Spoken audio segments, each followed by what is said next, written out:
you ever feel a strange sense of unease, a quiet hum beneath the surface of constant connection? What if I told you an entire generation has been mislabeled, dismissed as lazy and fragile, when in reality, they are the architects of a profound shift in human consciousness, rewriting how the brain processes reality under pressure? They aren't just using TikTok. They are literally rewriting how the human brain functions under a level of pressure that no other generation has ever experienced. This isn't about fleeting trends. It's about a deep psychological transformation. I'm talking about Generation Z. And before your mind jumps to viral dances or cancel culture, stay with me. Because the psychology behind all of this is far more uncomfortable and far more validating than you might imagine.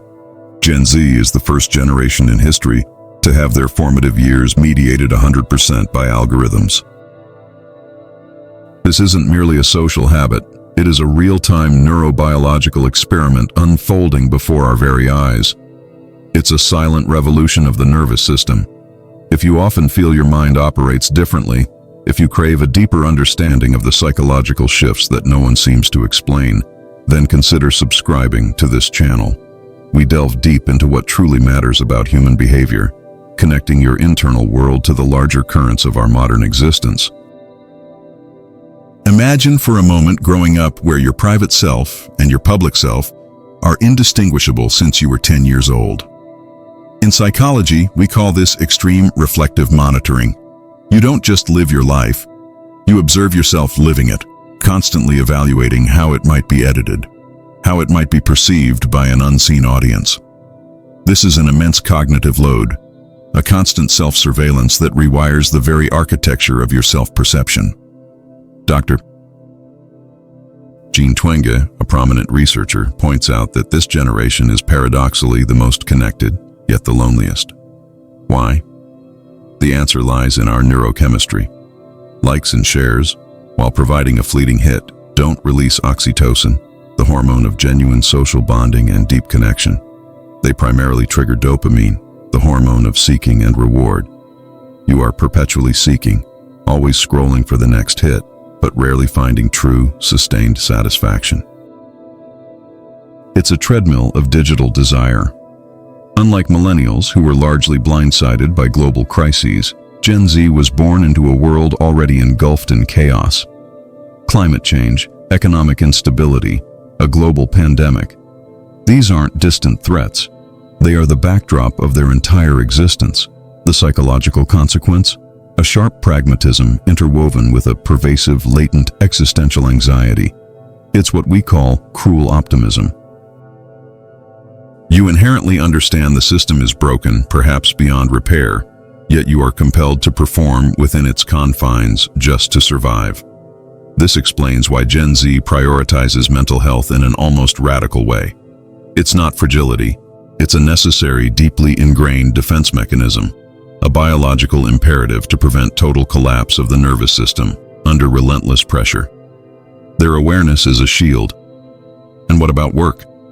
They are frequently criticized for not wanting anything. But from a psychological perspective, what we are witnessing is a profound disintegration of the social contract. If decades of effort no longer guarantee a home, a living wage, or even basic stability, then the Gen Z brain, honed by a lifetime of algorithmic rationality, performs a logical calculation. Why should I sacrifice my mental well-being, my precious time, my very essence, for a corporation that views me as a disposable number? It's the psychology of survival in a gig economy, a raw adaptation to a world that offers little in the way of traditional security. Their expectations are not low. They are realistic, painfully so. The very processing of information has undergone a seismic shift. The relentless consumption of short-form video content has fundamentally altered the brain's default mode network, the neural circuitry active during states of rest and self-reflection. Attention is fragmented, yes, but the capacity for synthesis, for rapidly discerning complex social contexts and patterns, is arguably amplified.